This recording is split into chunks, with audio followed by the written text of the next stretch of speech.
This is the Commonwealth, where we interview creators of disruptive change. For this episode, we went to the Nebraska Center of Virology to get a bunch of questions answered about the new COVID vaccines. We are here with Dr. Charles Wood and Dr. John West. This is the first time I've ever had to wear a lab coat for an interview, so thank you so much for inviting us into your lab. I'm very much looking forward to the conversation. And we went to our audience and the Commonwealth community to ask people what questions they had about the COVID vaccine. So that's pretty much the focus of this interview, of answering those outstanding questions. And the first one that I think is good to kind of get the ball rolling, and that is, what does being vaccinated really mean? And there were kind of a whole bunch of sub-questions of like, am I safe to be with non-vaccinated people? Can I go out in public? When and what? Like, where can I wear masks? So kind of broad, and we can get into the nitty-gritty. What does being vaccinated mean? First of all, I'd like to thank you for this opportunity and thank the audience for the questions. I think these are very important questions given this time and age of what we're facing. Vaccine is really important. I mean, like any other vaccines, you have a protective so-called immunity or immune response. That means your chances of getting infected is going to be reduced. Now, you can say this absolutely cannot, but you basically have a protection against whatever infectious agents. In this case, it's the SARS coronavirus 2. And so being vaccinated, you feel that you have a protection against the infection. So I think it is important that everybody should get vaccinated. And the more people vaccinated, the more protective the whole community is going to be. And that means there's much less chance for the virus to spread, for your own protection and for the community. But, you know, as far as what a vaccine is doing, a vaccine is training your immune system. And it's training your immune system to recognize a specific target. So you could get that training from an infection if you live through the infection. And we're talking about SARS-CoV-2, dying is actually a real possibility. And so instead of that and having to live through the infection and hopefully become immune through the training that you get through that infection, a vaccine is preemptively trying to get your immune system trained in advance of the challenge of the infection. Okay, and so is that why some people after getting getting vaccinated, they're sick a few days after? So, you know, the vaccine is designed to perturb and stimulate your immune system. And that can take a lot of different forms, and everybody is slightly genetically different, and so they're going to respond to the vaccine immunogen, whether it be messenger RNA and the protein that is made from a messenger RNA in the Pfizer and Moderna vaccines, or in an actual viral vector in the Johnson & Johnson and the AstraZeneca vaccines. Everybody has a slightly different response to those perturbations that are, you know, injected in. And so you're going to see different responses. Some people will get absolutely nothing. Some people will get a flu-like symptom. I did myself. Okay. Some people will feel like they've been beaten with a bag of rocks, or, you know, and then others, headaches and fever and chills. And what you hope is that you're not going to have really severe symptoms that are going to bring into question the efficacy of the vaccine, the benefit versus risk. Mm-hmm. And this is what's come up from the Johnson & Johnson vaccine, which, you know, was stopped for a while and now has been restarted. Why was that stopped? So that vaccine was stopped because of thrombosis type blood clot disorders that were happening several days after vaccination. It wasn't really an immediate response. I believe, Charlie, it's about 6 to 7 days afterwards. And these are these sort of deeper blood clots and very severe blood clots. The first onset is a very, very bad headache. I think that's being, you know, publicized very well. Mm-hmm. And, you know, now in the re-administration of that vaccine, the providers are telling the vaccinees, if they fit the risk category, which is women under 50, to be very, very cognizant of the post-vaccine symptoms that might occur. So I want to add one of the hypotheses. People are still finding the reasons why. One of the hypotheses is that because it's a different type of vaccine, it uses a carrier, which is a kind of attenuated or mild virus, which is called an adenovirus carrier. And people think now that virus carrier is stimulating the immune system. And especially for those that have prior blood clot problems, they're stimulating antibodies against the anticoagulant factor in your blood. And so therefore, you get blood clotting issue. But it's very, very, very rare. And as John pointed out, it's the risk-benefit. And that's why FDA assessing all this, so it's the European FDA, they assess the risk-benefit of AstraZeneca. Basically, it's the same type of vaccine, using the same carrier. So after they assess the risk-benefit, it's too low. Okay. That means the chances are much lower than what you get infected if you don't get vaccinated. Right. You're at higher risk if you get infected than from the vaccine side effect, even the severe vaccine side effect. Interesting. Okay, and then so the FDA just put a pause on that for about 2 weeks just to assess the data. Exactly. Reevaluate the data, try to figure out the underlying causes, determine if it's something that could be mitigatable or if it's just a random occurrence, and then if you know that the risks and benefit ratio is heavily skewed toward the societal benefit, the vaccine gets restarted, and indeed that's what's happened. So then getting back to like what getting vaccinated means, are you able, so I have both doses of the vaccine.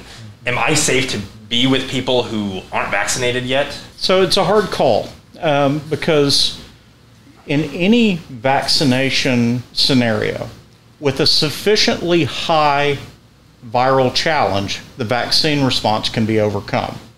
That's flu, that's hepatitis, that's SARS-CoV-2. So if you're around someone who is absolutely spewing out high dose SARS-CoV-2 and you're fully vaccinated and you're in very close proximity, like maybe sitting in the back seat of a car with 2 or 3 friends, you're potentially at risk.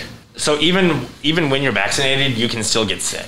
Yes. Get infected. You can get infected. Get infected now. You might not get sick, Right. or you might have actually milder symptoms on that second infection because your immune system should respond based on your vaccine, and it should respond more quickly. That's the basis of a vaccine, providing immunological memory, that training that I mentioned earlier. Yeah. Okay. If you remember all these clinical trials for all these vaccines, they only talk about preventing disease, hospitalization, severe disease, and death. They never talk about prevention of infection because it's very difficult to measure. Yes. So basically, you will be protected against severe disease if you're exposed or even get infected. So I think that is different. Or have vaccination versus no vaccination. But that's why you still want to be practicing social distancing, wearing masks, especially in a small room where air circulation not as good. So all the precautions.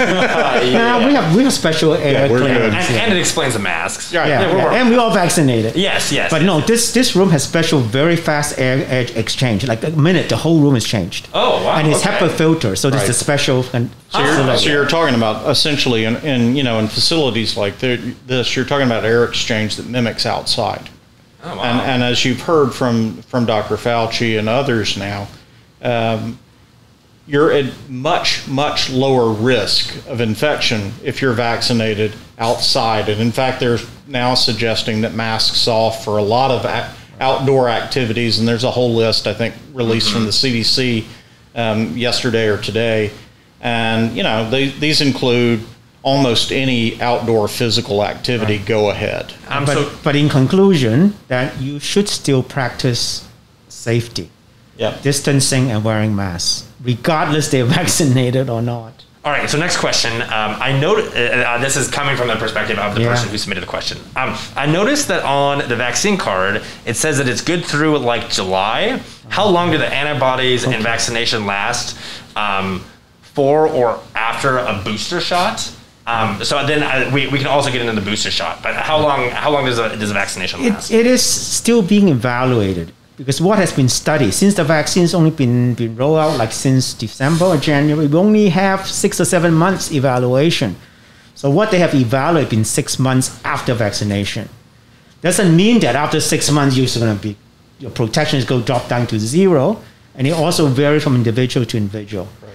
So as the vaccinee become longer and longer, they will be tested again. So there is a possibility that vaccination could last for years.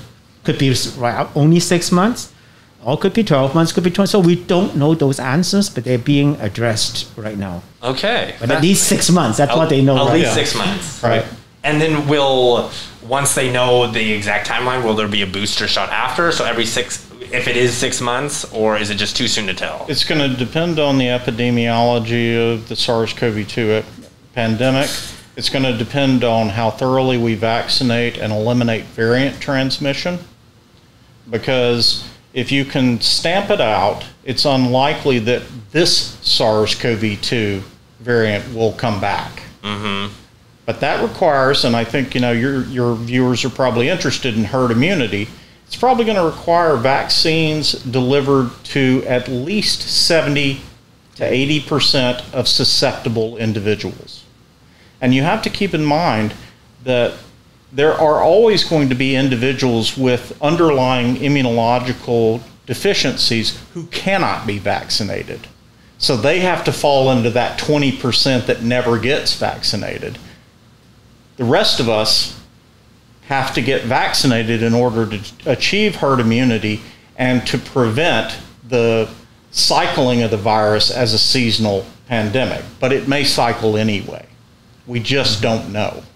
So we kind of touched on the messaging, and we got a comment from someone that said that they're mad about the messaging, and it was kind of, I guess, finger pointing was the term, or was the sentiment of like, you should get vaccinated, but you still need to wear masks and do all this protection still. And their comment was that it is very confusing. How do you two think of the messaging, the public health messaging throughout all of I this? think it explained the reason why scientifically, basically just what we talked about earlier, why you still should practice a distance, even though you're vaccinated, and why you should still wear a mask, even though you're vaccinated. But you have to explain the reason why, just not to tell. Wear a mask, keep the distance. Right. What is the reason behind it?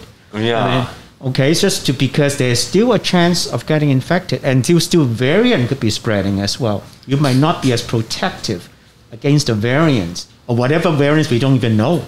And they might come out any time. Now we are probably okay because the British variants, and maybe even the South African variants we heard about all the time that are spreading, the vaccinees are still protected quite a bit. But maybe there's a new variant completely escaping what our vaccine is doing. And that could be spreading anytime. It might already be spreading, as a matter of fact, as we speak. We know that it's going to come. So for that reason, we really don't know how well your vaccine are protecting you. So you're going to learn by watching this happen in real time. Right. It's just like the question earlier about how long will the vaccine last. We won't know until it lasts or doesn't. Yeah. And likewise, we won't know if we're going to be able to actually effectively get rid of masks altogether by achieving the sufficiency in the population vaccination or not before variants start to spread. The danger in a pandemic like this is half measures, half vaccination, half social distancing, half mask wearing, where you encourage a smoldering type of viral infection and spread that leads to partial selection of the virus and mutations that ultimately generate new traits and phenotypes, like Charlie said, you could get a variant that is, once again, highly pandemic because we've taken half measures now. We have a chance now to really burn this out. But if it goes too slow or it is done in half measures, we will lose. Interesting. And good answer about in response to communication. All makes sense. Next question. Do you think the COVID shot will become like the flu shot? Will this be something we have to take every year, if not more? It's hard to know because, tetanus lasts for 10 years. Flu is yearly. The durability of the flu vaccine is not so good. And the cross protection of last year's vaccine against this year's flu is not so good.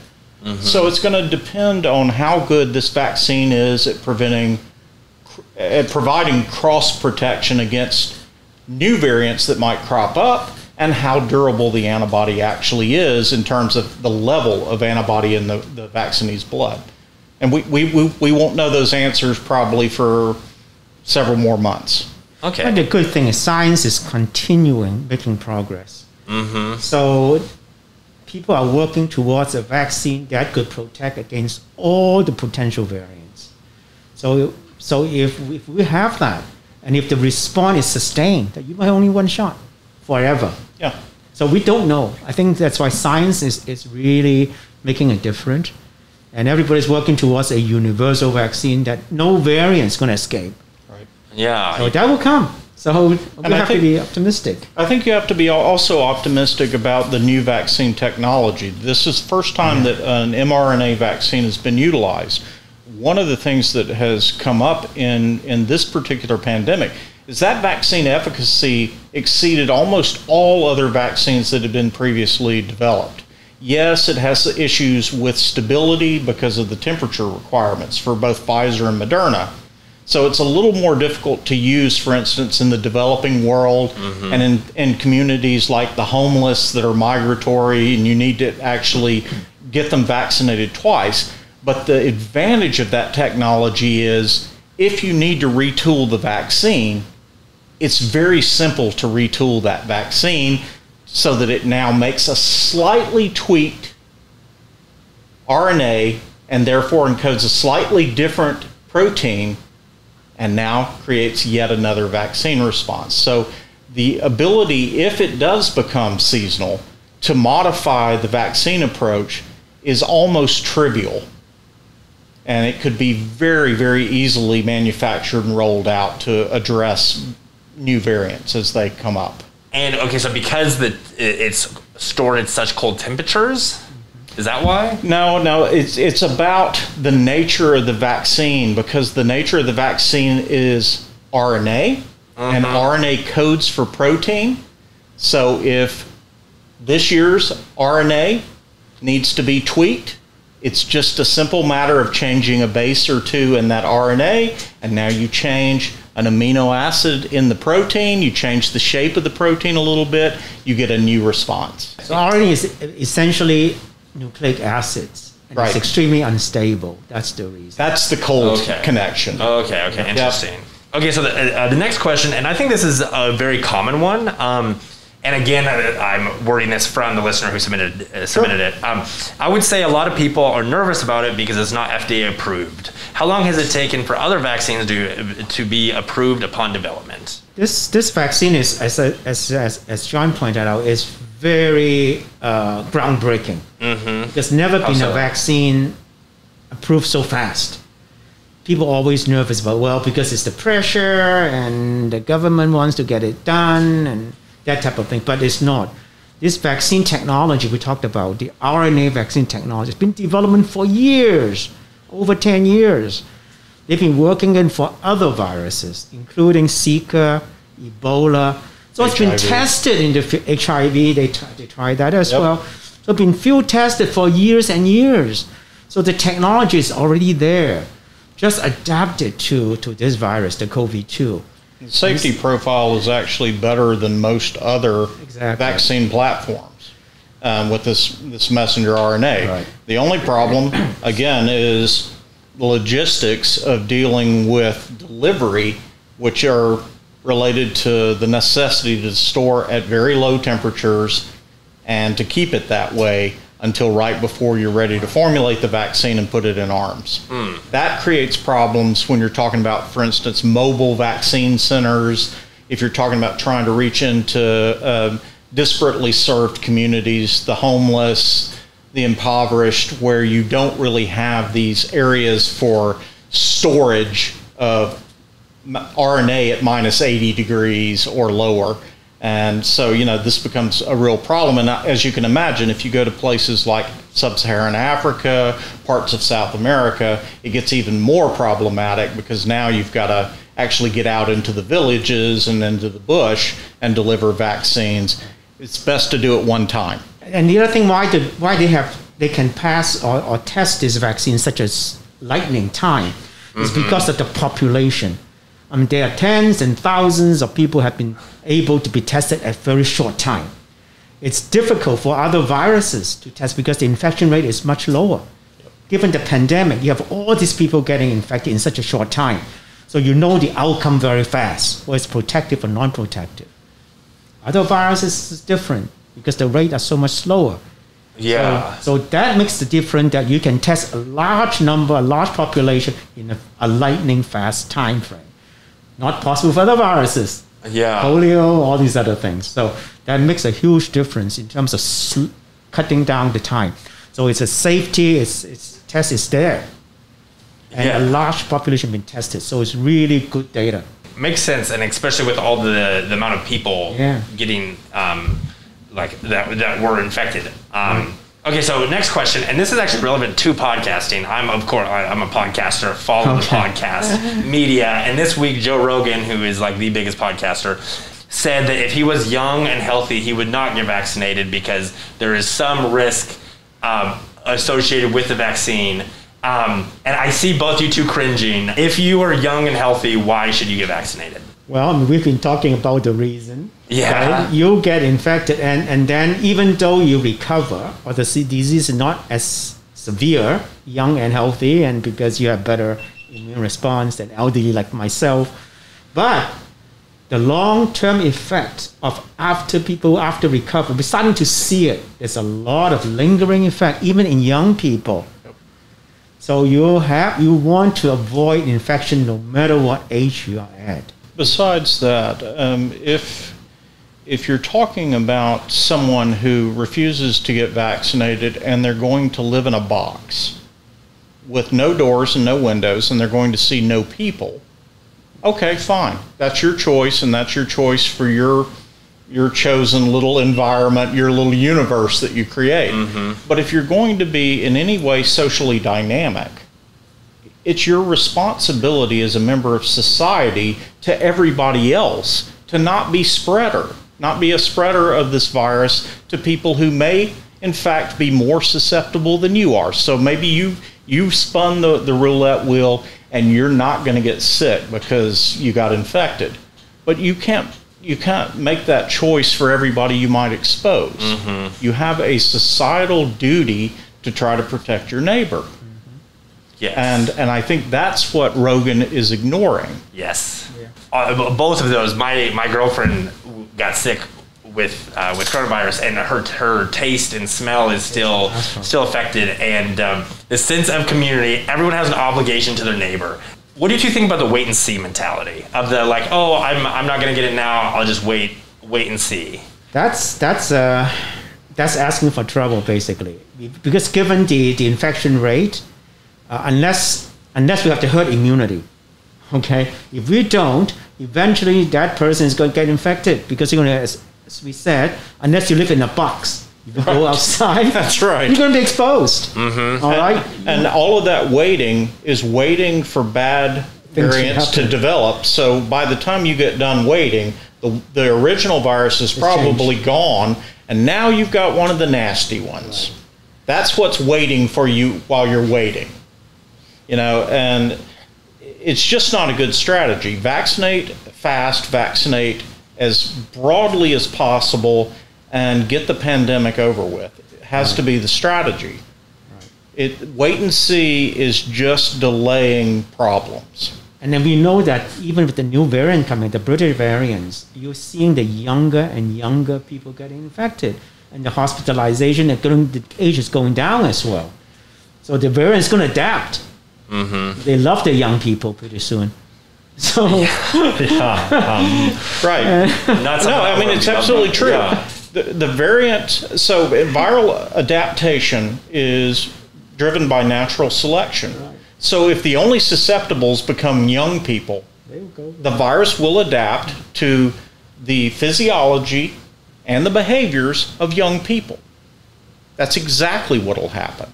You can vaccinate all the old, and if all the young ignore it, then eventually the virus will become a virus of the young. Good thing to remember. Okay, so what's the difference between the Johnson & Johnson shot and the Moderna/Pfizer shot in terms of how it fights coronavirus? How it fights is very, very similar. What you have to do in these vaccines is you have to make a viral protein. In this case, it's the viral spike protein. So if you think of the virus as being a styrofoam ball stuffed with lollipops, this is the lollipop sticking out the top, and it's the thing that binds to the receptor in the host. Well, if we can make antibodies to that receptor binding protein, the lollipop on the outside of this sphere, then you can prevent the infection.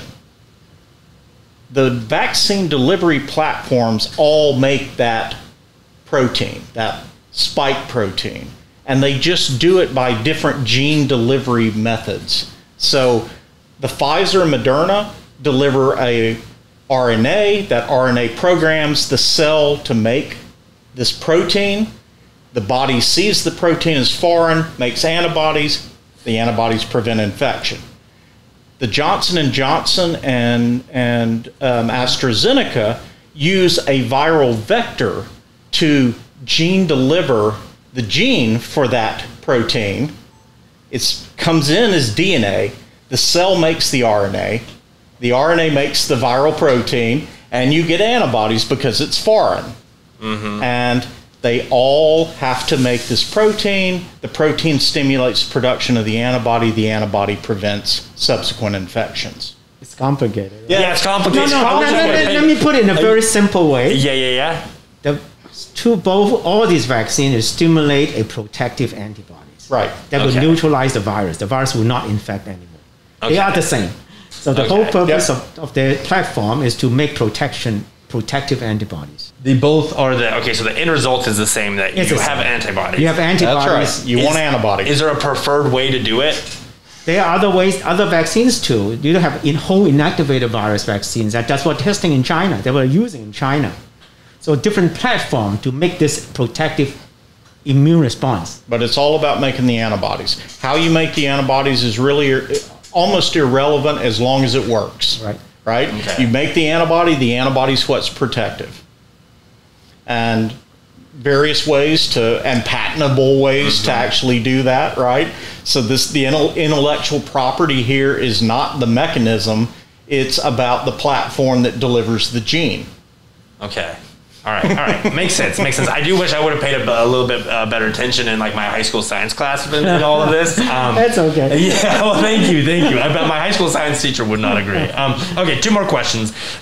This one's very specific, but I think it's interesting. It kind of goes to show technology and science. All right, okay, so can the mRNA technology used in Moderna and Pfizer vaccine be used in further research like HIV? Yes, that's exactly what has been used. We learn a lot from HIV research, including nucleic acid vaccines.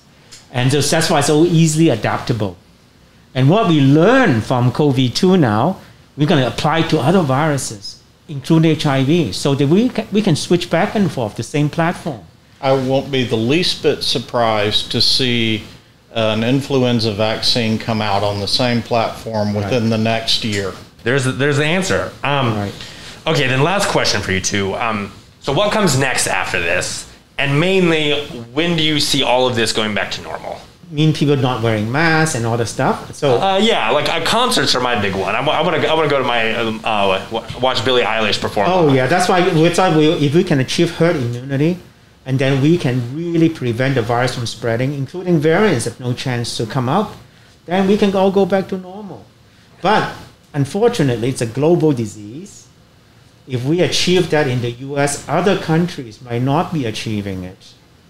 And they could develop variant like we see in India now. Mm-hmm. All right, they could be developing variant. That variant could come back to the US, and that variant might be resistant to this vaccine. So it's really difficult to predict the outcome.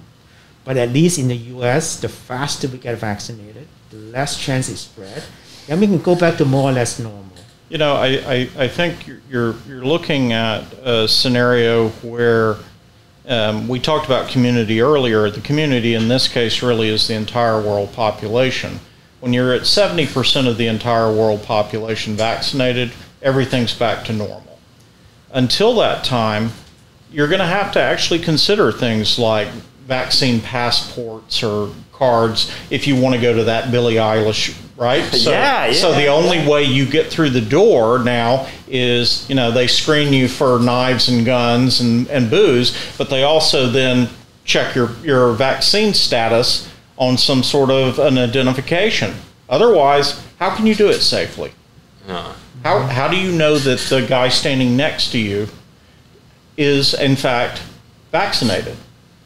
And, you know, you can't really be comfortable in a packed scenario like that unless you know that. Real quick thing before you do, I'm curious, and this would be an interesting question. Like, what are those nasty viruses that you're talking about? You know what I'm saying? Like, what is, like, could it turn into, like, a black plague vibe? Or, like, what? Yeah, what's the worst? What's the worst case scenario do you see? The worst case scenario is to have a virus variant you selected, it spreads rapidly and causing disease very rapidly. Okay. And disease become more severe lung disease. And that is a worst scenario. Or one that infects and leaves very, very long-lasting subsequent effects, right? So you ultimately clear the infection, but now you're left with arthritis, or your lung capacity never actually regenerates, or your immune system is so revved up that now you can't quite get it toned down again to normal. So you're hyperimmune after the infection. So, you know, there are a lot of scenarios here that you know, you could scare people with. What we want to do is try to prevent that viral evolution to any of those types of variants. So far, none of them have occurred. Good. No. But with enough time, enough infection, and an RNA virus, which is very, very mutable, bad things can happen. So this episode, it being in a lab, and there's a whole team behind the scenes. Any other questions? One quick thing. I know a lot of actual COVID. Sure. Yeah, so the question is long-term effects that certain subset of the population is worried about autism. Females are worried about fertility. So if you could speak to the long-term effects of the vaccine. The associations of vaccines with autism have been resoundingly shown to be absolutely unfounded. Multiple studies have demonstrated that there is no vaccine association with autism. That's number one. And the doctor who presented that idea is no longer a doctor. That is correct. That is correct. That is correct. Now, the formulation of these particular vaccines that are being used now do not in any way impact the human genome. That is, they are simply agents that deliver a set of instructions to make a protein, and eventually they're gone. And in fact, they're gone within days to probably a week or so, and they're gone. But the immunity that they've stimulated could be very long lasting. As Charlie said earlier, we know at least 6 months. And so it's the immunity that you want to be lasting. You don't want the vaccine to be lasting. And in fact, these have been formulated to be very, very transient, particularly the RNA vaccines. They're gone probably within a day. They make their protein, and then the instructions are gone. So it's almost like that Mission Impossible where the tape plays and then it burns up. There's nothing about the vaccine that is with you long term. So there's no long-term effects to it. No, as far as we know, there is no long-term effect. As a matter of fact, we look back at all the viral vaccines. None of them have any long-term effect that are being used. So no viral vaccine has ever had any long-term effects? Not that I could recall. Do you? The only ones that have, the only viral gene delivery agents that have ever caused problems were retroviral gene delivery agents. Okay. And they are not used as vaccine. No. For that reason. Right. So all the vaccines that are being used, starting from measles, mumps, polio to what we have right now, none of them have any effect on genetic change in the host or have long-term effects. And that's why they're used. That's why they're being used. All right. It's been approved to use. Yeah. Okay. Good question, Ashley. Tristan or Hunter, you guys got anything? All right, perfect. Well, okay, so the people who helped put this podcast on, we're going to make a separate episode right after this, reacting to, I guess, the conversation that just took place. So check that out. That'll be a different episode in the feed. Thank you for listening to today's episode of The Commonwealth. The show is edited by Kyle Kua, produced by Hunter Bergman. Tristan Powell helped with production on this episode, so huge shout out Tristan. And Ashley Hansen runs the social media promotions. If you enjoyed the show, please leave a review and share the link with a friend. We're a product of KZM Radio and Herd Media, and we drop episodes every single Monday, so hit subscribe so you don't miss a beat. Also, huge thank you to Dr. West and Dr. Wood for coming on and explaining all of this stuff. Thank you. It's our pleasure. Yeah, thank you.